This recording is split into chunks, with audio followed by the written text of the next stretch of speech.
Children of God, mga anak sa Diyos. Sa bago nga mga tuig, misaka ang interes sa daghang mga tao mahitungod sa exorcism o paghingilin sa mga daotang espiritu. Usa sa mga hinungdan mo ang kadaghan sa mga documentaries o sa mga programa sa social media nga naghisgot niini. O usab daghang mga tao ang nangita og spiritual nga mga tubag sa ilang mga kasinatian nga daw dili nila masabtan ang mga nakasinati og mga panghitabo nga ilang gihuna-huna nga may kalabutan sa daotang espiritu. Ang pagka-popular sa occultismo, witchcraft ug nagkalain-lain nga mga spiritual practices gawas sa Christian faith nakahatab usab og kabalaka sa daghang mga tao. Apan bisan pa niini ang simbahan kanunay nga maampingon sa pag-approach sa spiritual problems o nag-uban niini ang medical o psychological nga mga consultations. Kay dili tanan nga dili masabtan ingno na dayon nga kaso sa demonyo. Ang simbahan nag-auhag sa husto nga consultation nga may kalabutan usab sa mga eksperto. Kini usag gyud ka kamatuoran nga ang presensya sa dautan dili gyud nato ikalimod. Apan ang labing importante mao ang pagtuo nga si Kristo adunay gahom labaw sa tanang puwersa sa dautan. Sa ebanghelyo karong adlaw atong makita nga si Jesus miadto sa mga taga-Gadara o gisugat siya sa duha ka tawo nga gisudlan sa daotang espiritu. Nahadlok ang mga tawo kanila tungod kay bangis kaayo sila nga niatubang kang Kristo. Apan ang mga demonyo mismo nakaila sa gahom sa anak sa Dios. Unsay makutlo nato karong adlaw? Unang punto, si Jesus adunay hingpit nga gahom batok sa dautan. Sa nakita sa mga demonyo, pagkakita nila kang Hesus, wala sila makalikay kaniya. Hinuon nangutana sila nganong nianha siya nga wala pa man unta moabot ang takdang panahon. Kini nagpasabot nga bisan ang mga daotang espiritu nakailakin sa si Jesus. Ang gahom ni Kristo dili matandi sa bisan unsang puwersa sa dautan kay labaw gayod si Kristo. Mingon ang mga demonyo, "What have you to do with us, Son of God? Have you come here to destroy us before the appointed time?" Matthew 8:29. Sa binisaya pa nga hubad, unsay imong labot kanamo, anak sa Dios? Mianhi ka ba dinhi sa pagsilot kanamo sa dili pa ang takdang panahon? Kini nga mga pulong nagpahinumdom nato nga si Jesus dili ordinaryong magtutudlo lang, kundi siya gyud ang anak sa Dios. O kay siya ang anak sa Dios, aduna siya otoridad labaw sa tanang mga binuhat.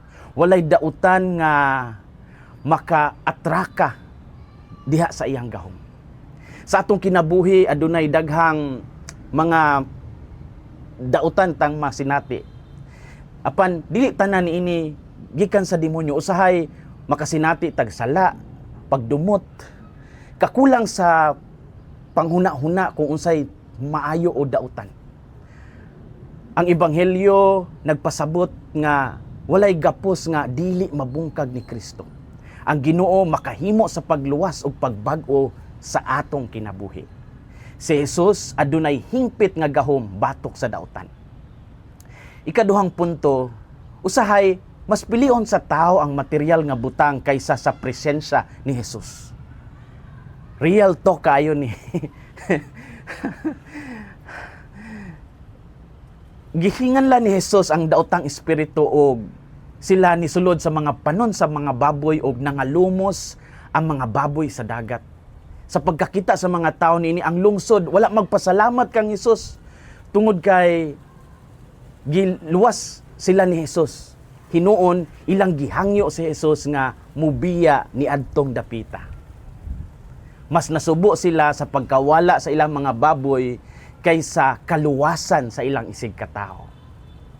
Ang tibuok lungsod migawas aron sa pag-request kang Hesus nga pabiyaon siya ni adtong dapita.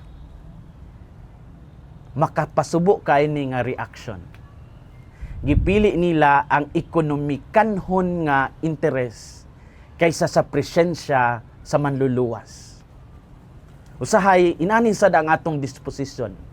Adunay mga higayon nga ang Ginoo nagtawag nato sa pagbago sa atong kinabuhi apan tungod kay adunay sakripisyo nga kinahanglan buhaton. Usahay magpanukota ug mo request nga padaplin sa ang Ginoo. Usahay pilion nato ang sala o ang kalibutanong kalipay kaysa sa ebanghelyo. Mao nga ang pangutana alang kanato karon, kung moabot si Hesus sa atong kinabuhi, andam ba kitang mudawat kaniya?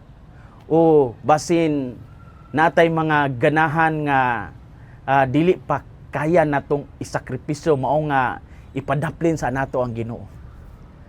Usahay mas pilion sa tao ang material nga butang kaysa sa presensya ni Hesus. Story time. Daghang nangutana ko naabagyoy kurso alang sa mga pari nga mag-train isip exorcists. Ang tubag, yes. Dito sa Roma, ilabi na sa Pontifical Athenaeum Regina Apostolorum, adunay espesyal nga kurso mahitungod sa exorcisms o mga deliverance prayers. Ang tunan sa mga pari, theology, canon law, psychology o pastoral nga aspeto sa maong ministeryo. Dili basta-basta ang mahimong exorcist ang usa ka pari kay kinahanglan siya itudlo sa obispo. Sa Pilipinas naay mga tigom o mga seminars nga ginapahigayon alang sa mga Filipino exorcists o sa mga pari nga nalambigit niini nga ministeryo. Aduna usab Association of Catholic Exorcists sa Pilipinas nga nagtinabangay gikan sa nagkalain-laing diocese sa pagpalambo sa maong apostolado. O good news kay dili na wala na mag-inusara ang mga pari sa maong ministry kay usab na nay mga laiko ug mga experts nga kauban sa pari sa maong ministry sama sa mga doctors, sa mga lawyers, psychologists, social workers. Mao nga sa pagkakaron usa na kini ka team ministry. Dili na solo flight ang pari niini. Importante kaayo nga adunay husto nga formation aron malikayan ang mga sayop nga mga pamaagi. Ang simbahan kanunay nga nagtinabangay uban sa mga doctors ug mga experts sa mental health, sa pag-atubang sa matag kaso.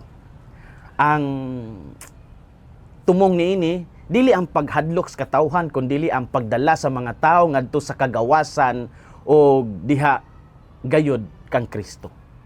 Sa katapusan, ang labi nga epektibo nga depensa nato batok sa dautan mao gyud ang usa ka kinabuhi nga naay pag-ampo, naay mga sakramento ug ang atong pagka matinud-anon sa Dios.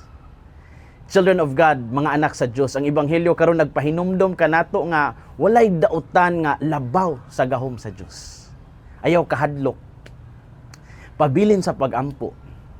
Matag adlaw salmot sa mga sakramento. Likayan usab nato ang mga occult ug mga superstitions. Dili nato ipuli ang presensya sa Ginoo sa mga butang nga lumalabay lamang.